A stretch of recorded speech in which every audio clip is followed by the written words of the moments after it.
Head অফিসের বড় বাবু লোকটি বড় শান্ত। তার যে এমন মাথার ব্যামো কেউ কখনো জানতো?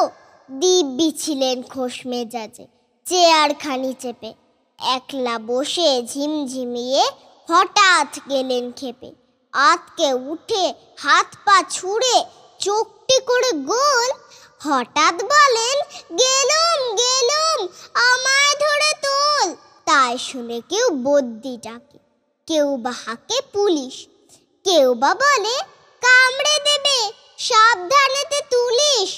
ব্যস্ত সবাই এদিক ওদিক করছে ঘোরাঘুরি। বাবু হাঁকেন, ওরে আমার গোঁফ গিয়েছে চুরি। গোঁফ হারানো আজব কথা, তাও কি হয় সত্যি? গোঁফ জোড়া তো তেমনি আছে, কমেনি এক রত্তি। সবাই তারে বুঝিয়ে বলে, সামনে ধরে আয় না, মোটেও গোঁফ হয়নি চুরি, কখনো তা হয় না। তুমি কোন ক্লাসে পড়ো? আমি ক্লাস 1-এ পড়ি। ওরে বাবা, তাহলে তো তুমি অনেকটা বড়। তুমি আর কি কি শেখো কবিতা ছাড়া? গান আর কবিতা। আজকে যে বন্ধুরা আমার সাথে আছে তারা কিন্তু কেউ মস্ত বড় বড় মানুষ নয়, তারা সবাই ছোট্ট ছোট্ট খুদে খুদে প্রজাপতিদের মতন মানুষ। 1 লাফে বোম্বাই, 5 লাফে লন্ডন, টাকা করে নেই কিছু পকেটটা ঢনঢন। বিমানেও জাহাজেতে যায় এত কাহারা, আমি ভাই চলে যাই 3 লাফে সাহারা।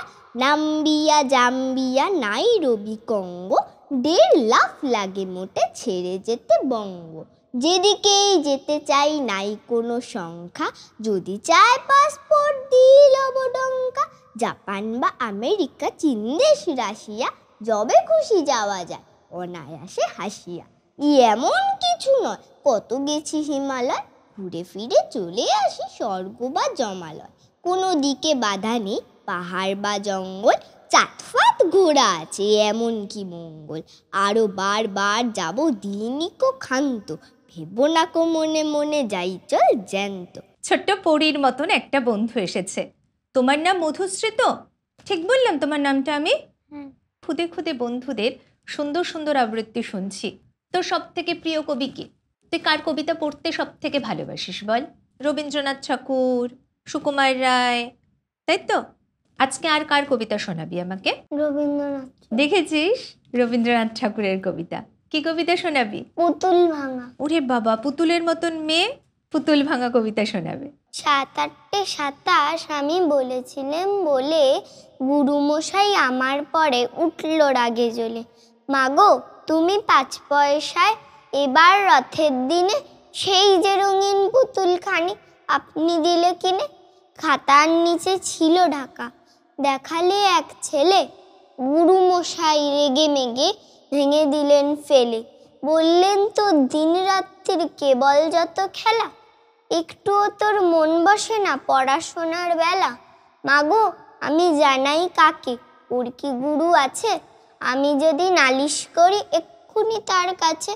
কোনো রকম খেলার পুতুল নেই কি মা ওর ঘরে? সত্যি কি ওর একটুও মন নেই পুতুলের পরে?